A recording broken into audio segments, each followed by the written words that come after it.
toucher chaque année des attaques cérébrales dans le monde. L'AVC est une urgence et il faut agir vite pour sauver le cerveau, comme le dit le thème retenu ce 29 octobre pour la commémoration de la Journée internationale de l'AVC.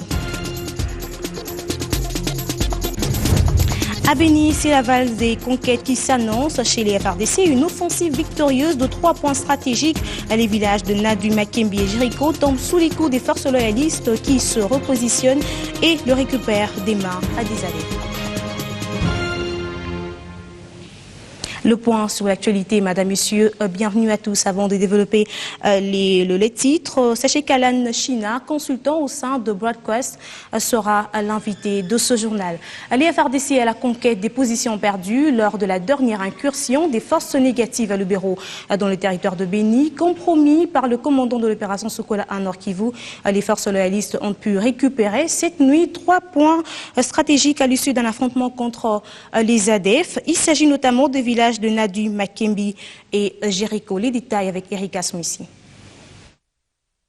Selon les commandements du secteur opérationnel Grand Nord et Sokola 1, via son porte-parole, l'armée loyaliste est en train de sanctuariser l'ennemi afin de lancer les offensives des grandes envergures contre l'ennemi. Lieutenant Marc Azoukaï est porte-parole à l'intérim du secteur opérationnel Grand Nord et Sokola 1. Nous lançons régulièrement des patrouilles, que ce soit sur les grands axes et même en profondeur, pour épargner la population des menaces de l'ennemi. Nous sommes en train de pousser l'ennemi à se rassembler et nous sommes en train de le sanctuariser. Et le jour où il sera effectivement sanctuarisé, nous allons lancer des opérations de grande envergure parce qu'on nous reproche d'être sur les défensives, de ne rien faire. On ne peut pas lancer une opération de grande envergure pour traquer 2-3 personnes qui viennent dans un village voler des poules, de savon. Donc il faut arriver d'abord à sanctuariser l'ennemi pour le traiter correctement. Les dispositifs mis en marche, pour l'instant, empêchent l'ennemi à opérer dans les grandes agglomérations, comme cela fut dans l'état passé, indique la même source. Le nouveau dispositif que nous avons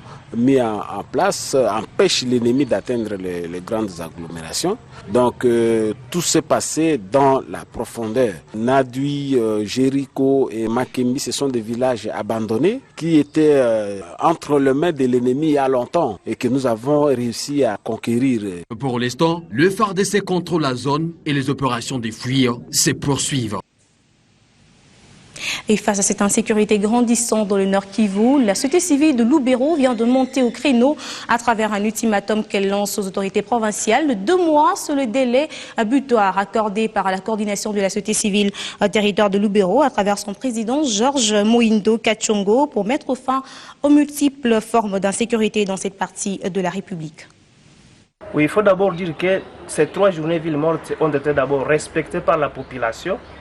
La population a obéi au mot d'ordre puisque c'est elle-même à travers les couches sociales qui a décrété ces 3 journées villes mortes en mémoire des victimes des cas de kidnapping, des cas de tueries, des cas de massacres et pillages systématiques qui sont opérés du jour au jour dans les territoires de Lubero et sur les tronçons routiers Goma-Butembo. Alors, en rapport avec la levée de la mesure, nous nous sommes réunis dans une rencontre d'évaluation où encore les couches sociales devaient voir qu'est-ce qui peut être fait. Nous nous sommes dit, nous levons d'abord momentanément cette mesure en attendant que le gouvernement réponde aux différentes recommandations formulées dans notre précédente déclaration. Et nous lançons donc un ultimatum de 2 mois. Au cas où la sécurité est rétablie, là nous allons féliciter. Dans un délai de 2 mois, que le gouvernement puisse asseoir des mécanismes de protection et de sécurisation. Dans le cas contraire, la population se prend en charge. Et il faut dire que l'autorité provinciale avait déjà saisi le taureau par les cornes en initiant hier une rencontre avec les forces vives, le Conseil provincial de sécurité et quelques leaders du Nord Kivu pour réfléchir sur les stratégies susceptibles de mettre fin à cette situation d'insécurité. Entre-temps, Un drame est survenu hier à Lubumbashi, au cœur sensible de s'abstenir puisque les images sont choquantes. Un chauffeur est immolé après avoir aspergé de l'essence sur son corps en traînant avec lui un policier de circulation routière dans son véhicule. Mais hélas, le chauffeur n'aura tenu que quelques heures. Nous venons d'apprendre qu'il a rendu l'âme ce soir à Lubumbashi pendant que le policier se trouve dans un état critique. Les tracasseries routières seraient à la base de ces incidents.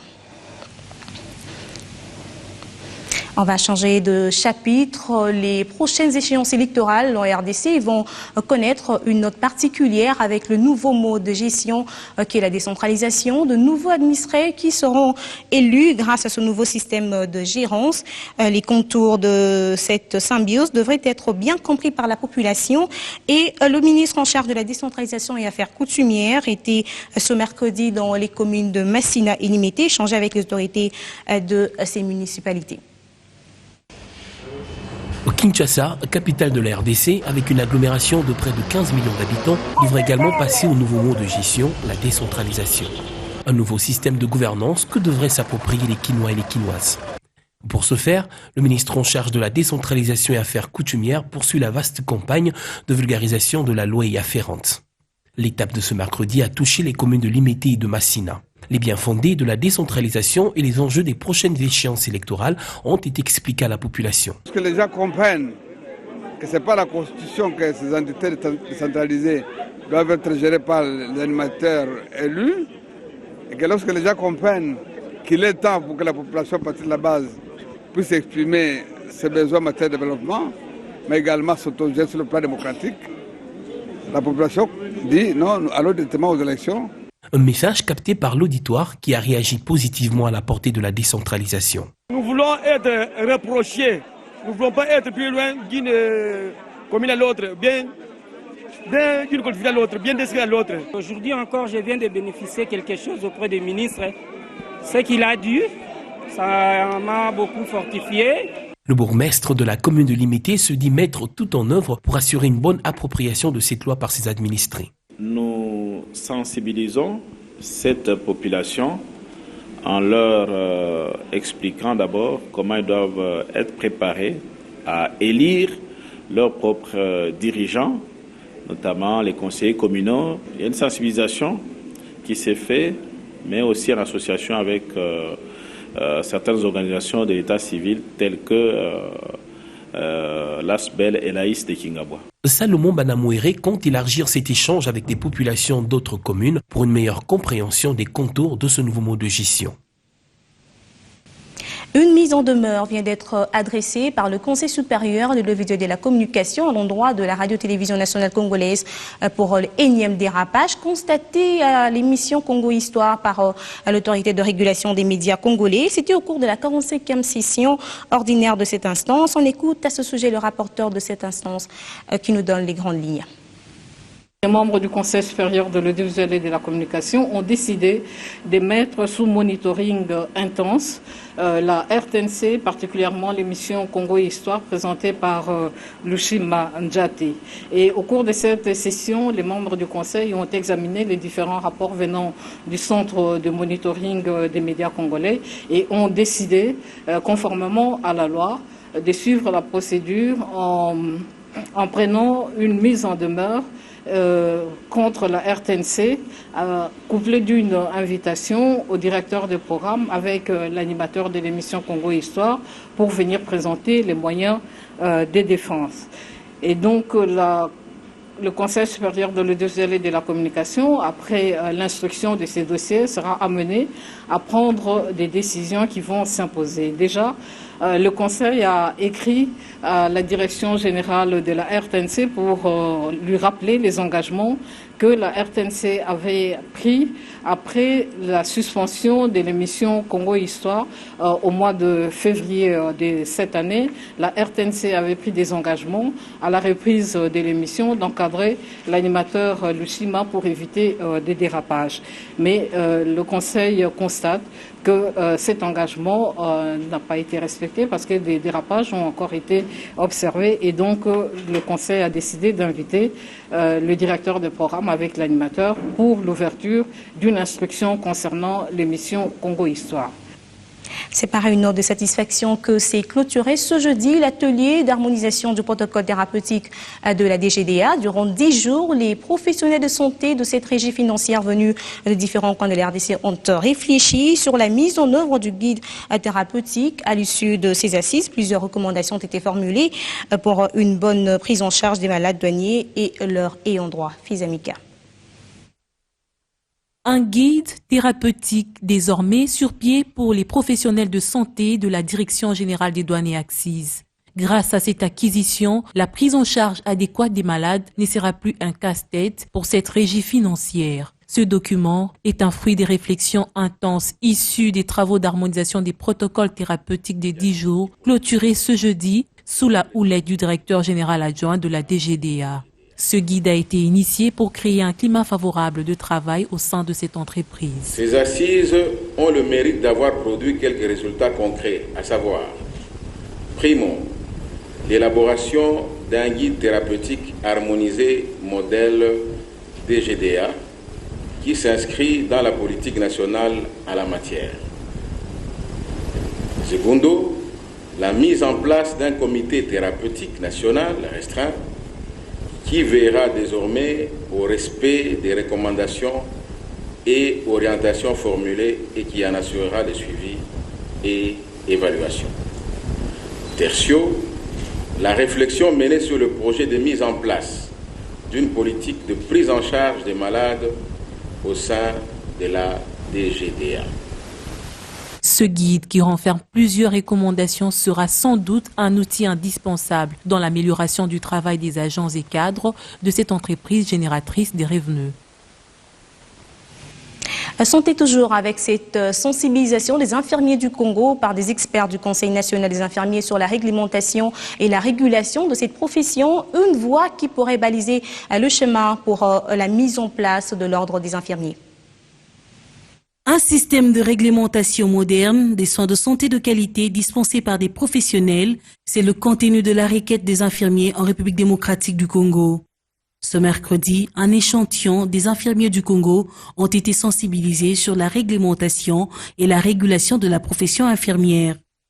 Une conférence tenue par 2 experts du Conseil international des infirmiers venus de la Suisse. Le problème ici au Congo, que l'infirmier n'est pas reconnu par la loi. Il n'y a pas une loi qui a une définition, qui est l'infirmier, infirmière, quels sont les soins infirmiers. Donc, il n'y a pas une protection pour le public que quand quelqu'un dit que je suis infirmier, qu'il reçoit des soins de quelqu'un qui est qualifié, qui a eu des formations de soins correctes et qui sait comment de donner les soins. Cette conférence intervient au moment où les infirmiers attendent du législateur une structure de régulation, à savoir l'ordre des infirmiers. À travers le monde entier, progressivement se mettent en place des ordres ou des structures de réglementation, suivant comment elles s'appellent suivant les pays. Et ce n'est pas pour les beaux yeux des professionnels, c'est simplement pour qu'ils soient reconnus. Derrière l'ordre, nos professionnels ne demandent pas de revalorisation salariale, ne demandent pas ces éléments qui, eux, pourraient avoir un coût. Non, ils demandent simplement que leur part au système de santé soit reconnue. Les participants disent avoir été édifiés et espèrent qu'ils seront dotés de cette structure. Par rapport à l'ordre des infirmiers, les démarches sont en cours, nous avons l'espoir. Nous leur demandons de pouvoir tenir compte, n'est-ce pas, de ce que nous avons déposé comme dossier. Et nous attendons, n'est-ce pas, pour l'obtention, n'est-ce pas, de l'ordre des infirmiers en République démocratique du Congo. L'ordre des infirmiers, oui, mais d'abord, il faudrait être outillé sur son importance, de la quintessence de cette conférence. De la sensibilisation des infirmiers à la sensibilisation sur l'AVC, agir vite pour le cerveau, tel est le mot d'ordre ce 29 octobre de la journée internationale de l'AVC. L'objectif principal de cette journée est de sensibiliser le maximum de personnes sur cette pathologie qui continue de ranger des milliers de personnes dans le monde. Les attaques cérébrales touchent environ 150 000 personnes, allais-je dire, chaque année, en croire l'OMS. Suivez cet extrait de l'émission Check-up choisi par Cédric Ebondo. Cela veut dire que s'agissant d'hypertension artérielle, Il ne faut pas attendre d'avoir mal avant d'aller voir un médecin. Avant d'aller à l'hôpital. En général, quand vous avez mal à cause de l'hypertension artérielle, c'est que celle-ci s'est déjà bien installée dans votre corps. L'hypertension artérielle est appelée autrement tueur silencieux. De manière générale, elle ne se manifeste pas. Quand elle se manifeste, de manière générale, elle est bien installée et là, ça cherchera, ça demande à ce que vous suivez un traitement. Donc, nous, notre action, c'est vraiment la prévention, dire aux gens, allez vous faire dépister, allez voir un médecin, n'attendez pas d'avoir mal, allez consulter et dès que vous consultez, les médecins vont vous donner des recommandations, appliquez-les, qui ne sont pas difficiles. Et vous savez, s'agissant d'hypertension artérielle, la prévention est pour certaines familles, pour certaines personnes, qui n'ont pas de moyens de se faire soigner, peut constituer le seul traitement possible, à savoir éviter du sel, éviter des aliments gras, avoir l'activité physique régulièrement, éviter de manger à des heures tardives avant d'aller dormir. Tous ces conseils que les médecins donnent mieux que moi peuvent aider les personnes à ne pas développer l'hypertension ou en tout cas ceux qui l'ont à ne pas l'aggraver. Mais ceux qui l'ont, on recommande en tout cas d'aller voir un médecin pour avoir un traitement. Et tout à fait autre chose à présent. En prélude de la 5e édition de la célébration de la Journée internationale de l'épargne, Procrédit Bank se lance dans une vaste campagne pour inciter davantage le peuple congolais à l'appropriation de cette culture, située au cours d'une matinée d'échange. Stimuler davantage les Congolais à la culture de l'épargne, c'est le défi que s'est lancé Procrédit Bank. Ce géant allemand a, au cours d'une matinée d'échange, attiré l'attention de la population congolaise sur l'importance et la nécessité de l'épargne. Nous avons besoin que tous les Congolais puissent s'imprégner de cette culture-là, de cette dynamique qui est actuellement créée pour que cette dynamique qui est lancée par la Banque centrale puisse se pérenniser. Donc nous pouvons tous épargner, c'est juste une question de volonté, pas de moyens, de volonté, et un peu de sacrifice que nous allons consentir par rapport à ce que nous pouvons consommer aujourd'hui pour préparer et réaliser nos projets futurs. Procrédit Bank entend intensifier cette démarche dans le coin et recoin de la RDC pour permettre à tout citoyen congolais de s'approprier cette culture. Nous jouons sur la proximité de nos agences. Nous avons des agences éparpillées sur l'ensemble de la ville de Kinshasa et là nous sommes avec notre nouvel actionnaire, nous étendre sur l'ensemble du pays. Nos agences sont localisées dans des endroits à grande affluence pour justement permettre à ce que les différents clients puissent ne pas avoir de problème à se déplacer pour passer leurs transactions et réaliser leurs différents projets. Donc nous invitons la jeunesse congolaise à visiter activement les agences Procrédit parce que nous vous rassurons qu'au-delà du service qui est offert, nous avons des produits qui leur permettront réellement d'aller de l'avant. Épargner est vivement souhaité à tout citoyen congolais. On veut d'envisager un avenir meilleur pour se prémunir contre les risques et aléas de la vie. Et place à présent à l'invité du journal. Nous recevons pour vous China Alain, qui est consultant au sein de la compagnie BrightQuest.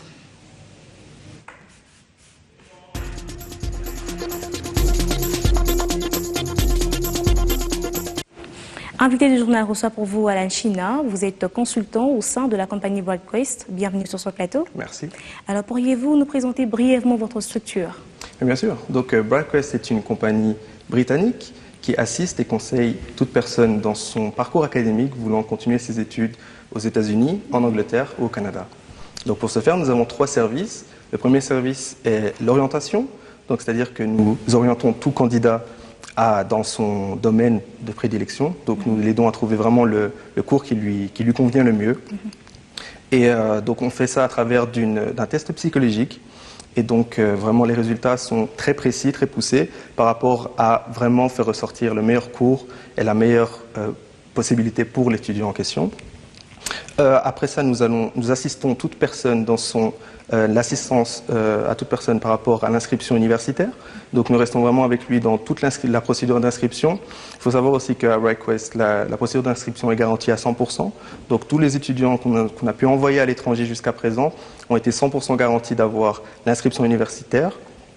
Et donc après ça, nous avons le dernier service qui est donc l'aide par rapport à trouver un logement ou bien alors à organiser un transport à l'arrivée, etc. Donc ça, c'est encore un service à part. Alors justement, quelles sont les missions ou les singularités de BrightQuest? D'abord, nous prenons la créativité, l'esprit d'entrepreneuriat et de leadership. Donc ça, c'est vraiment ce que nous mettons en avant à BrightQuest. Et après, notre mission en Afrique centrale est vraiment de promouvoir l'éducation anglophone et faire en sorte que toute personne puisse justement se rendre dans ces pays anglophones, prendre les meilleures capacités, les premières connaissances possibles et rentrer dans leur pays et vraiment développer ça au maximum. Quelles sont les conditions de recrutement ou les modalités? Il n'y a pas vraiment de minimum requis. Toute personne qui a l'ambition de vouloir aller étudier à l'étranger est la bienvenue et nous allons vraiment l'assister au mieux. Quel profil des diplômés recherchez-vous au sein de BrightQuest? Ça ne peut quand même pas manquer. Non, toute personne vraiment qui a l'envie et qui a bien sûr les moyens financiers de pouvoir se présenter à l'étranger, de vouloir aller et de voyager à l'étranger est la bienvenue, comme je l'ai dit. Pourquoi seulement vers les universités anglophones?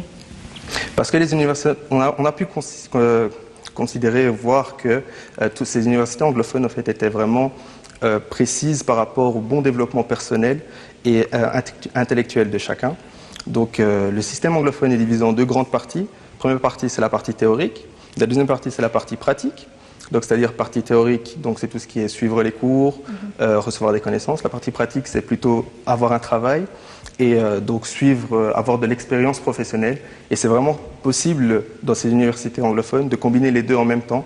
Donc ça veut dire qu'un étudiant, après ses 3 ou 4 ans d'années d'études, il se retrouve à parler une nouvelle langue, donc l'anglais, donc il peut être bilingue ou trilingue dans certains cas.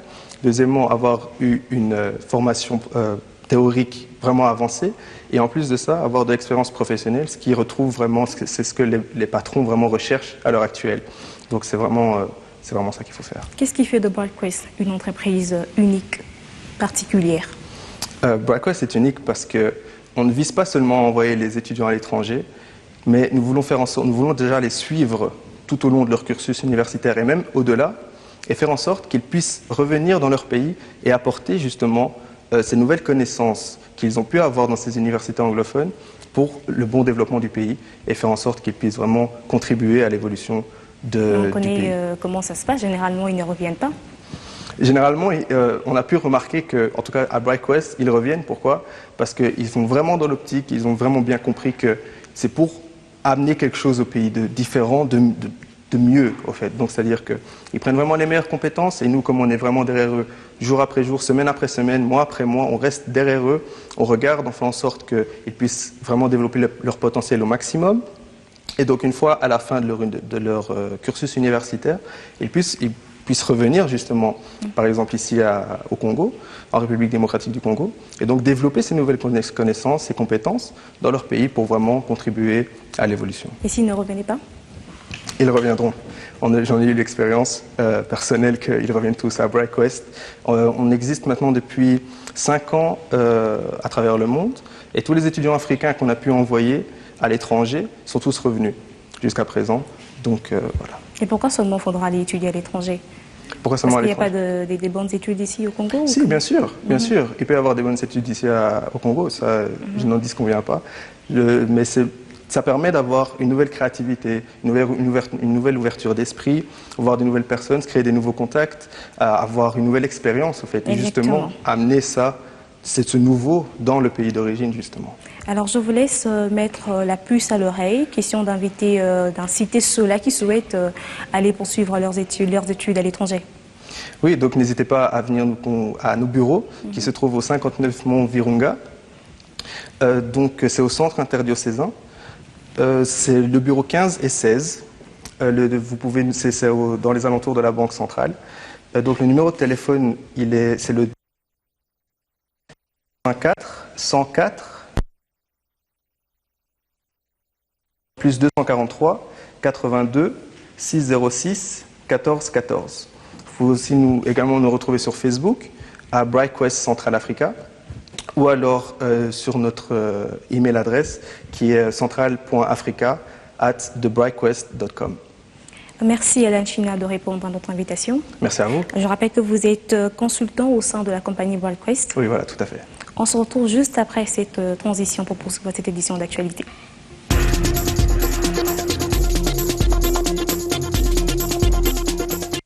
Je vais l'annoncer à l'ouverture, le métier de photographe serait-il en train de disparaître au regard d'afflux des appareils numériques? Cette nouvelle technologie a donné naissance à plusieurs preneurs d'images. Conséquence, les spécialistes en photographie ont du mal à se faire des clients puisque se prendre une photo à partir de son téléphone portable est plus simple, plus rapide et moins coûteux si pas gratuit.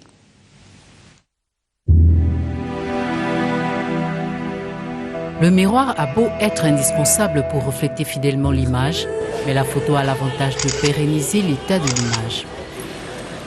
La technique de sa prise, à l'origine faite à l'aide d'appareils analogiques, imposant des procédés exigeant la révélation passant par la pellicule au papier cliché. L'évolution de la technologie qui impose le numérique, l'argentique et même l'instantané ne sont plus compétitives. Du coup, l'appareil digital numérique fait de tout le monde photographe. Il n'y a plus d'âge ni de niveau de culture, car même avec son appareil téléphonique, une prise de photo est vite faite, une avancée que les experts saluent.